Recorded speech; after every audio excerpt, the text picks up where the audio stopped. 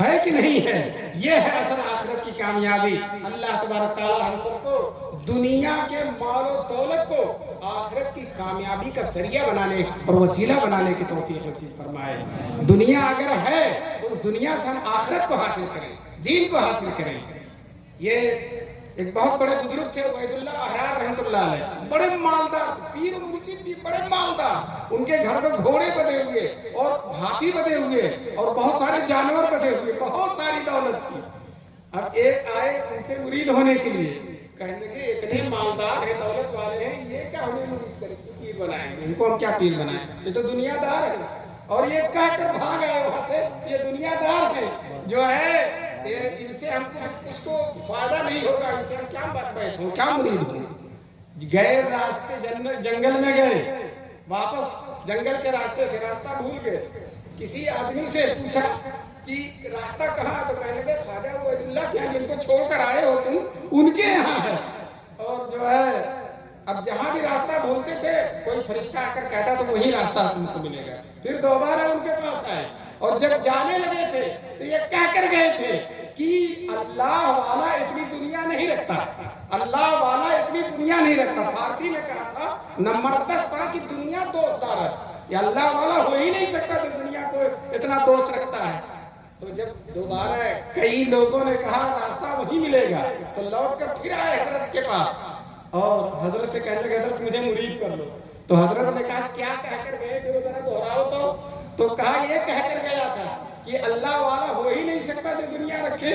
تو فوراً کہتے دوسرا مسئلہ سن لو، اگر دارت برائے دوست دارت، دنیا اگر رکھتا تو اللہ کے لیے رکھتا، دنیا اگر رکھتا تو کس کے لیے رکھتا، اللہ کے لیے رکھتا ہے۔ تو اللہ تعالیٰ ہمیں دنیا دے تو دنیا کو کس کے لیے صرف کرنے کی توفیق دے، اللہ کے لیے توفیق دے، تاکہ آخرت کا گھر بن جائے، آخرت کی جنت بن جائے، آخرت کا محل بن جائے۔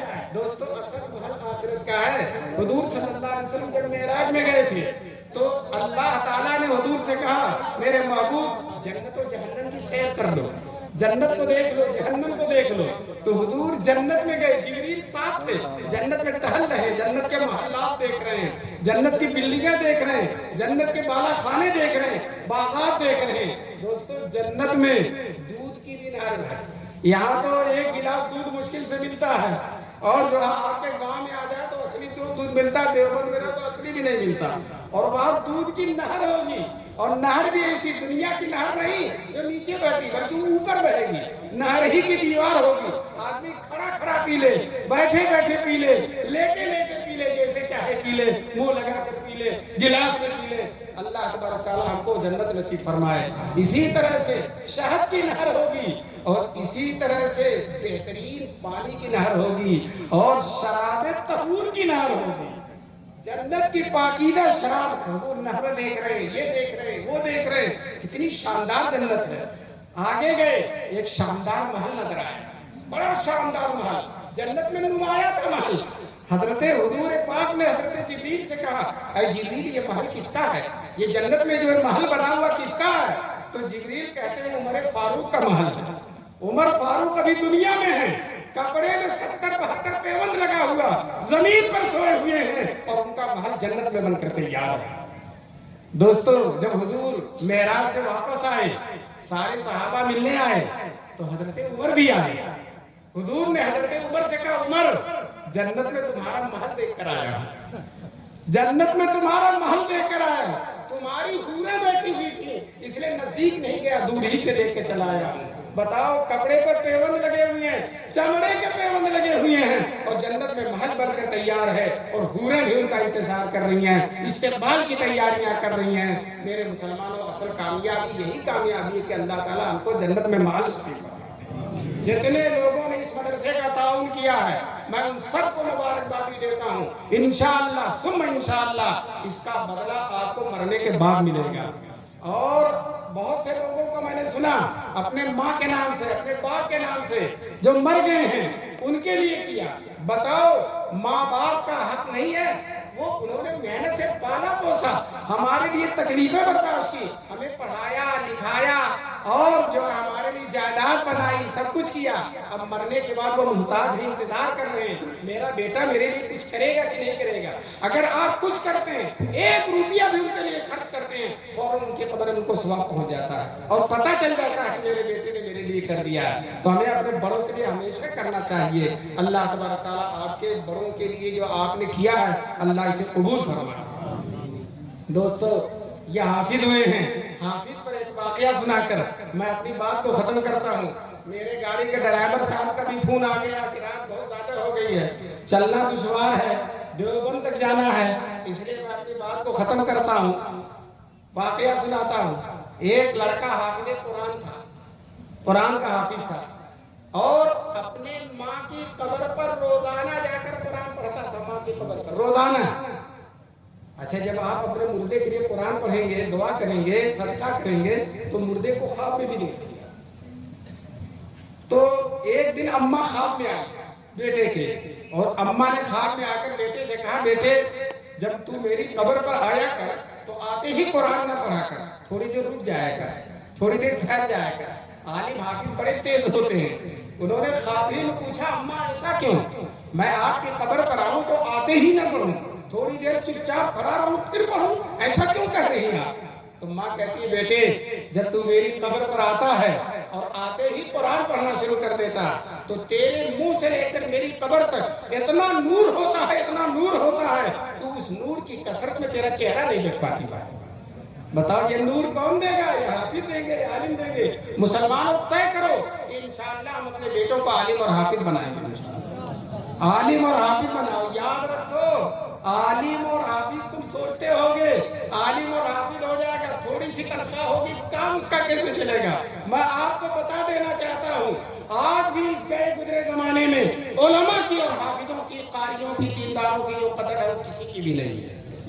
اللہ تعالیٰ ان کو جو کھلا دیتا ہے، تنخواہ 12,000 روپے ہے، اور کھانا اللہ ایسا کھلا دیتا ہے، ایسا کھلا دیتا ہے، 1.5 لاکھ تنخواہ والے بھی ویسا کھانا نہیں کھا سکتا۔ اللہ خوب کھلاتا ہے۔ دارالعلوم دیوبند کے شیخ الحدیث تھے حضرت مولانا حسین احمد مدنی رحمۃ اللہ علیہ، تنخواہ صرف 500 روپے تھی، 500، اور 50 مہمان کم سے کم روزانہ ان کے دسترخوان پہ کھاتے تھے۔ کتنے؟ 50۔ اور کھانا کیسا لذیذ!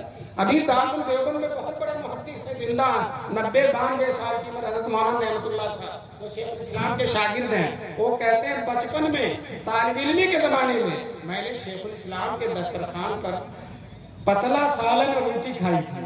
کہتے ہیں اس کے بعد بادشاہوں کی بھی دعوت کھائی، وزیروں کی بھی دعوت کھائی، لیکن اس مرد قلندر کے دسترخوان پہ جو لذت ملی وہ لذت کہیں نہیں ملی۔ کیوں؟ وہ تقویٰ کی لذت ہے، وہ دینداری کی لذت ہے، وہ حلال کمائی کی لذت ہے، وہ اللہ والوں کی لذت ہے، وہ للہیت کی لذت ہے۔ اللہ تعالیٰ کی اس لذت سے عالموں کو آشنا کر رہے ہیں۔ اس لیے آپ مت ڈرو، آپ کا بیٹا عالم بن کر انشاءاللہ کسی سے کم نہیں رہے گا، دنیا میں بھی کم نہیں رہے گا، اور آخرت میں تو سردار نظر آئے گا۔ آخرت میں سفارش کریں گے، میدان محشر میں سفارش کریں گے، اپنے خاندان کے لوگوں کو جنت میں لے جائیں گے۔ اللہ تعالیٰ ہم سب کو جس طرح سے آپ مدرسے پر پیسہ خرچ کر رہے ہو، اسی طرح سے مدرسے پر اپنے بچوں کو بھی بھیجو گے انشاءاللہ، حافظ اور عالم بناؤ گے انشاءاللہ۔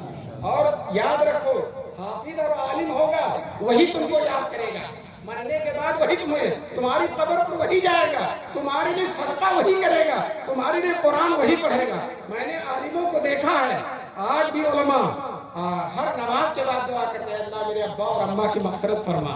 جب بقرعید آتی ہے، ابا کے لیے الگ بکرا اور اماں کے لیے الگ بکرے کی قربانی کرتے ہیں۔ جب حج کرنے جاتے ہیں، عرفات میں، منی میں، مزدلفہ میں، ہر وقت دعا کرتے ہیں، اللہ میرے ابا اور اماں کی مغفرت فرما۔ تو آپ مرے ہوں گے، قبر میں ہوں گے، اور آپ کا حافظ اور عالم بیٹا آپ کے لیے دعائیں مغفرت کرتا رہے گا۔ اللہ تبارک تعالیٰ اس مدرسے کو، کیا نام ہے؟ احمد العلوم، نام بھی بہت اچھا ہے، احمد العلوم جو ہے، علوم کو بہت ہی پیارا مدرسہ، بڑا کامیاب مدرسہ، اور علوم کی تاریخ سے منور مدرسہ۔ اللہ تبارک تعالیٰ اس مدرسے کو اور منور فرمائے۔ اور مولانا محفوظ صاحب جن کو اللہ تعالیٰ نے بڑی صلاحیتیں دی ہیں، اللہ تعالیٰ ان کو ہمیشہ محفوظ رکھے، اور اسی طرح سے مدرسے کے محتمین صاحب اور کمیٹی کے ممبران صاحب اور آپ تمام لوگ، اللہ سب کو بہترین بدلہ نصیب فرمائے۔ اور میں نے جو چند باتیں رکھی ہیں، اللہ مجھے بھی اور سب لوگوں کو اس پر عمل کرنے کی توفیق نصیب فرمائے۔ وآخر دعوانا ان الحمدللہ رب العالمین۔